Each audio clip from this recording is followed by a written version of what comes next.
Welcome back to my channel. I'm Jordan and this is the Wooded Wonderland. So today I'm here to talk to you about kind of honouring yourself throughout the seasons of your cycle. And we're going to start with winter, which is that kind of time for rest and reflection.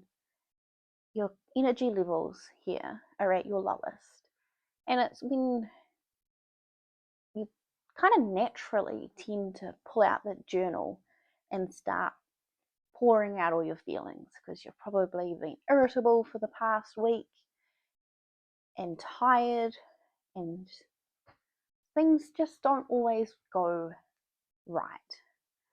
So this is the time where you just want to get cozy with that cup of hot cacao, hot tea, coffee, whatever floats your boat, and just pour your feelings out and any symptoms as well.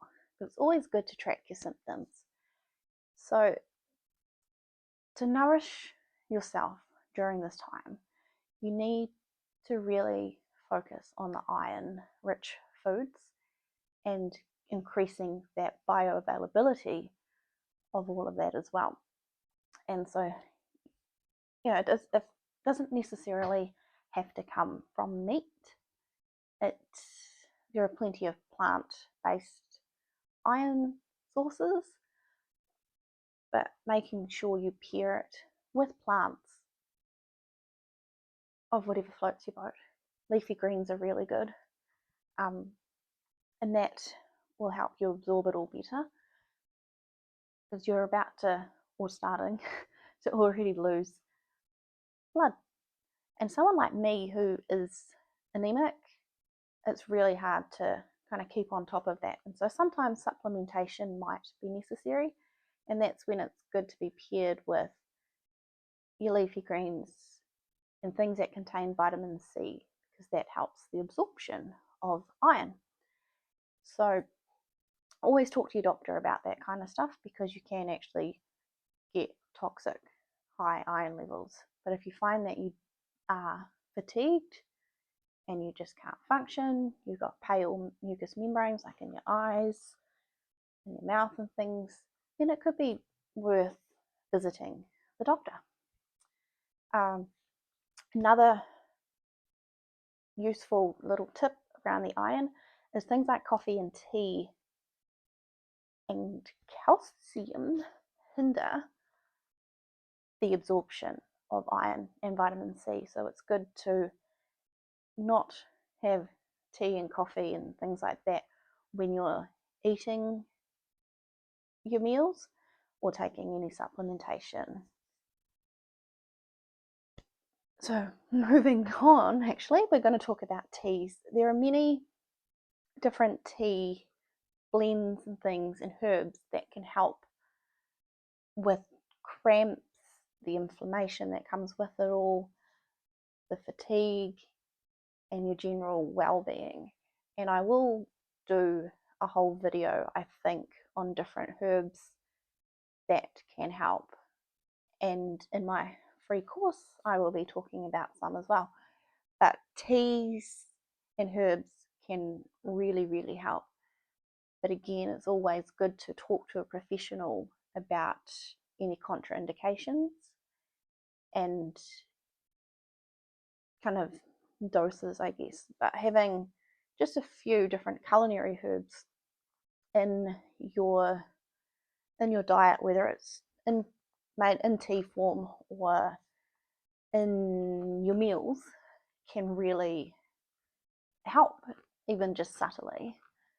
Right, our next little tidbit is movement. It's always good to keep moving. I know you probably just want to retreat and curl up in a ball, but this is a really good time for some gentle movement, like even just going out for a walk or doing some restorative yoga. It really helps with just keeping everything moving, and so it's not all stagnant. If you find, and I have that issue a lot, like when you're sitting down, you're working, you get up and you feel the floodgates burst because you're not moving. And so the more you're moving, the more your body is letting go of all of that endometrium, and it's hopefully would just be over faster. Yeah, and then another really, really important thing to do, whether you are single, as part of a couple, or even part of a family with kids, is ask for help if you need it. It's really important to check in with yourself and know that if you are struggling, if you're sore, if you've hit that wall and you're absolutely shattered, ask for help. The more the other people in our lives understand that we're not just here to cause problems for everybody else and that there is a lot going on inside, they are happy to help for the most part. So sometimes, like with kids, they're really, really intuitive. You just go, Mummy's not feeling well, Mummy's doing her bleeding time, tired. And they're usually really good at kind of stepping back and getting out of your face a bit. Like the other day, I was cooking dinner and I just felt so heavy. I felt like my whole pelvis was just going to fall out. And so my husband must have picked up on that because of all the grunting I was doing. And he's like, "What's up? Can I help?" And I was like, "Yes, please. Please save me." So it's always good to let everybody in your household be aware that you're not at the top of your game. Usually towards the end of your bleed, you do pick up the energy a bit more, but yeah, it can be really rough trying to get through those first few days, especially if everything's heavy, everything's sore, cramping, backaches, headaches, bloating, fatigue. You know, there's a lot that does come with it, and we don't want to push through sometimes, and that's okay. You can rest. After winter, spring, the dawning of more energy, everything starts to bloom.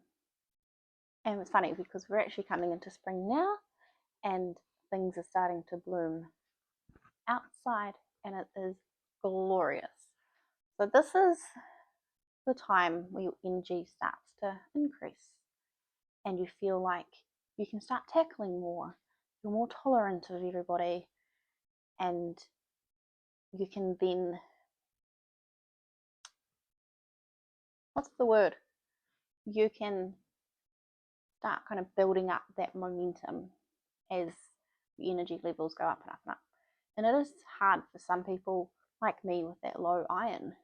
I always do still feel fatigued, but I guess I have more of a inner drive to want to do things.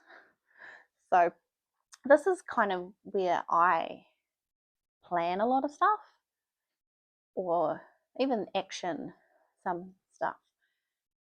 And I get that big burst of momentum and I start kind of setting things up. And then when the energy levels are really there, I start kind of actioning them. And so, yeah, like you could be a planner, you might just be a doer. And this might be that time when you emerge from that winter and go, cool, let's go. I'm going to make this happen. And some months I am like that and I will just go and whew, guns blazing, doing whatever I need to do. But every month is a bit different. And this lovely little tumor in my brain does make me tired. Unless it's the iron. It could be both. I honestly don't know. And it can be tricky, especially if you do have any of those other underlying conditions like PCOS, endo. Lots of different things contribute to fatigue, and that really does make things difficult, and it can kind of make those seasons feel like they're all blending into one.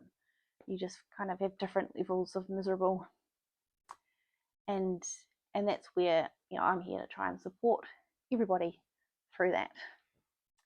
So yeah, at this point we're still looking at keeping up with the iron, because you've just gone and lost a whole lot of blood, and we want to keep rebuilding those stores. And so that's, again, your meat, your veggies, your legumes, different protein sources, different iron sources, and of course your leafy greens with vitamin C to back it all up. And at this point, you also might decide, oh, I'm feeling energetic, let's go lift some weights. You might want to go for a run. There's different exercises that are obviously going to suit different people, but you might have that drive to, or that want to start something new. It's, yeah, everybody is individual. Some people hate exercise, some people love it, and whether you love it or hate it, it is very beneficial. It does have its place. And so I've been working on my own exercise levels, mainly because with kids you want to keep up with them. I've got an injured hip, and I want to try and just get really strong, especially to traverse up and down my yard, because it's a hill and it's pretty much a workout getting from the bottom of it up to the top, and I'm sick of being out of breath while trying to do that. And so yeah, movement is really, really important for everybody. I have a cat, he's camera shy. But yeah, that's spring. Spring is, sometimes for me it's a noticeable season, other times it's not. Same with the likes of summer, which we'll talk about next. Every month's different, but I think in order to help really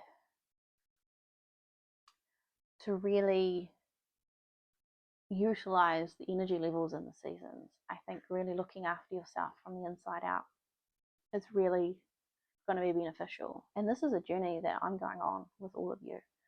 Things like prioritizing the different herbs and spices, the movement, sleep. Sleep's a big one for me. I'm finding as the kids are getting older, they're going to bed later, and I'm then kind of self-sabotaging and staying up later so I can have that grown-up time with my husband. And also I do spend a lot of my night times learning different things because I'm just a learning nerd, but I'm proud of that fact. So yeah, it can be tricky when different life circumstances try and throw you out of whack. But it's also doable to really kind of start looking after yourself, even in this busy world. Cool. So now we've got summer. Summer is kind of peak of your energy levels. You may feel an absolute $1,000,000. You may feel a bit blur. Some people can actually feel ovulation when it happens. Like I found last month, pretty sure, unless it was something else going on, that I could feel like the cramps. And it kind of, we were at a kid's birthday party too, and that's already draining. So it can be tricky to feel like you're expected to feel, but everybody is different. But yeah, if you've got that energy and that drive, you might feel more social, more tolerant of everybody. You might want to get out and about and be brave and meet new people, go to events instead of saying, oh no, I'm too busy cuddling my cat, which is so easy to do. But yeah, some months I do feel more social. Other times, again, it all depends on those circumstances of what's going on deeper, whether I feel like interacting with other people. We've had 2 weeks in a row, the last 2 weekends, of kids' birthday parties, and I don't know if it was 2 completely different weathers. We had a beautiful day for the first one, miserable, rainy for the second one. And the first one I was quite sociable, and I usually make my husband go to the parties, and I was quite happy talking to all the kids' mums and things. And that was autumn, winter kind of phase. And then the next party this coming week, this weekend just gone, was in a spring. And I just didn't feel as sociable. And so it's funny, everybody is different, even though things, they say, the research and everything shows these different things, but every month is different, every person is different. But I do think the weather has a big impact on it. It was freezing, it was raining, sideways rain, sideways wind. The kids had fun. That's all that matters. So anyway, moving on. Yeah, this is when you probably want or crave lighter foods, maybe. Very, especially like in actual summer. If you're feeling that summeriness in winter, yeah, you might feel like maybe like things like a light soup that's still warming, or you might feel like berries and greens and herbs and things like that. Also, because of this increase in the hormones and things, you might have that energy to want to do some really high intensity workout and really get that iron pumping, get your legs thrumming along the footpath. Like sometimes there's more of that drive, want, motivation, desire to really just get moving. And that's your hormones letting you know that, yeah, you've got the energy, you can go. And for some people, it works really, really well. And they can probably really track those different shifts in their energy levels. And I admire those people. And I really wish that one day, with all the looking after that I'm doing of myself, that I will be able to be like that and really ride the waves of it all instead of 24/7 fatigue. But it's not so bad. We can push through it with nourishing ourselves. And from there, we move into autumn, which is where we start winding down, retreating. And some of us may experience PMS, irritability, bloating, fatigue, headaches, acne. The list can go on and on and on and on and on and on and on. So this is another good time to just really check in with yourself, see what is happening within, and really don't fight it.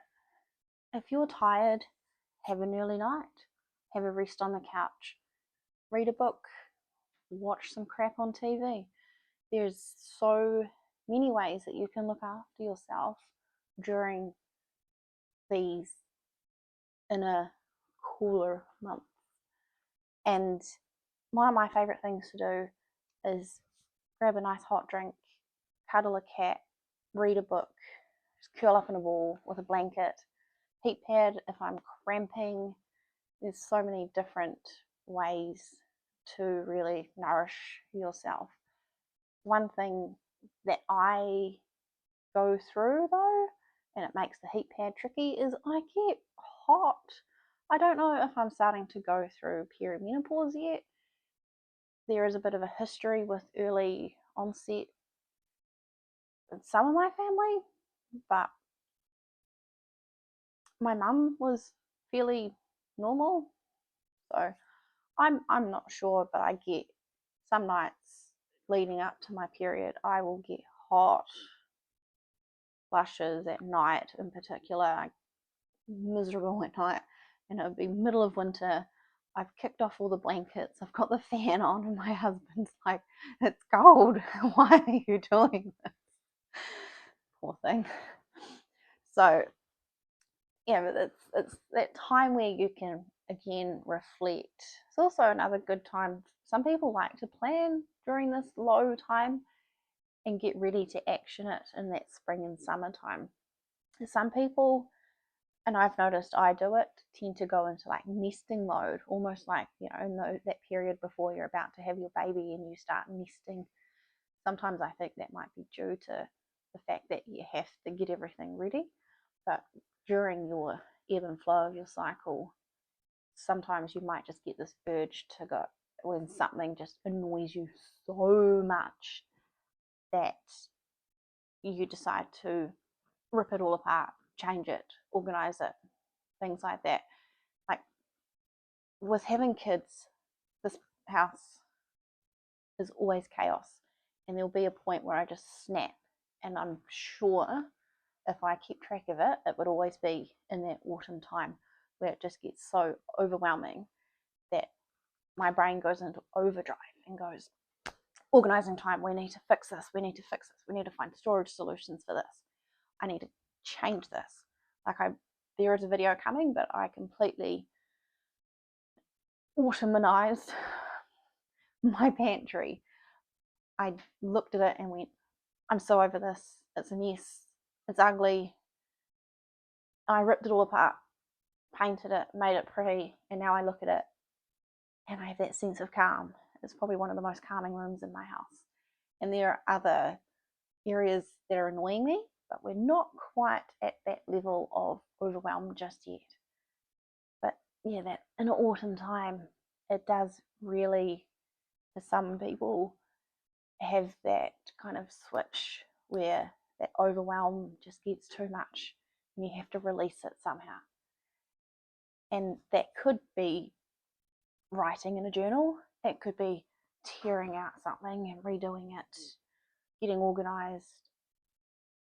Even for sometimes when you got that pent up frustration, hitting a punching bag, screaming into a pillow, there are heaps of different ways to let it out. I tend to let things out more creatively, and that creativity is a big kind of part of who I am, and I've always enjoyed arts and crafts and things like that, but haven't really actioned a lot of it or done much since having kids. I think moving out here to the woods has really helped spark that again, and following things that I'm passionate about really have helped, and I love being able to kind of retreat, especially on like those days where you're anxious and overwhelmed, and just crafting or writing, and it's a really really good outlet. Like I love doing macrame, and because you've got to focus on the knots, there's not really much else for your brain to think about. Or when I'm kind of in the garden, your mind does get a bit more time to work in the garden, but sometimes it's good because you can process different things. So autumn, for the most part, apart from any of those symptoms that happen, I do really actually like autumn. So during this time, I forgot to eat. I hope you can't hear my tummy growling. During this time, warming foods are generally probably what you'd crave. Sometimes sweet, salty, chocolate is a big one for a lot of people. And again, even like throughout all the seasons, finding the herbs that work for you and how you're feeling can really help kind of keep balances going. Movement wise, you might tend to move down into more gentle movement. I found last week with starting the exercise up again, I decided to go guns blazing in the winter kind of phase. And it was really hard, probably because it's the first workout I'd done in ages and just the energy levels weren't there. But this morning, I jumped in. I was like, cool, we'll go light because I was sore for most of last week. And it was a lot easier today, I think, because of those changes in hormones. I'm probably still going to regret it and feel it, but I'm taking steps to better myself, so I can't complain. Tomorrow, I'll be not rushing anything and going through and just doing a nice yoga session. So it's all about balance. You might have that day where you go, yeah, I'm going to hit the gym. And the next day you might go, oh, you know what? I'm still going to move because I respect my body and I love my body. But I'm going to keep it gentle. I'm going to be on the yoga mat instead and doing something restorative. So, yeah, listening to what your body wants is always a good thing. And if your body says, hell no, we are not exercising today, probably listen to that as well. I try and make sure I walk at least every day and drop the kids off to school and walk there and back. Some days it doesn't happen, especially in winter when it's miserable, but we do try and do it every single day, mostly. So yeah, we are getting back into that kind of full circle. Winter is going to come through again, and it's just be gentle on yourself, ask for help, rest when needed,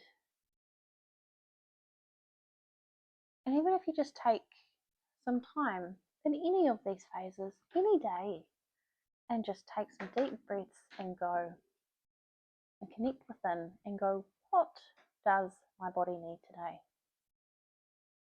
It might tell you, it might not.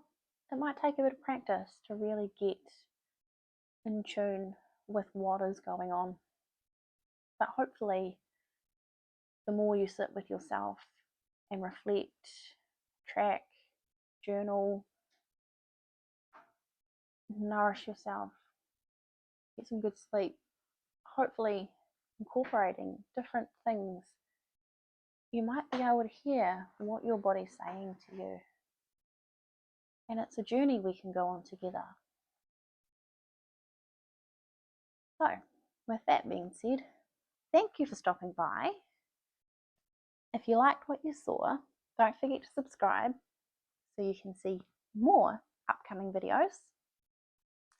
And if you like, comment, and share, that would be amazing. Every little bit helps. I really want to get the word out about looking after yourself and your cycles, and it would be good to be able to reach a wider audience. But I appreciate you for coming along, and hopefully you learned something. And if there's anything you would like me to cover, throw it in the comments below and I will be sure to read it. So yeah, I am Jordan and this is the Wooded Wonderland, and I will see you next time. Bye.